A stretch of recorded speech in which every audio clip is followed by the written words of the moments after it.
बाप्पा, मला तुझी फार आठवण येते रे. तू कधी येणार आमच्या घरी?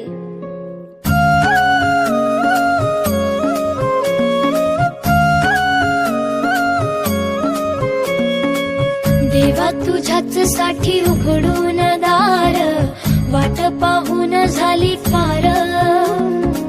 चिंता हरून देवा थकला असणार, दे माझ्या खांद्यावर भार.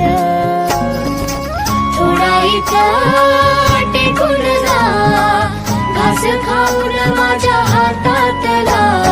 गणराया गणराया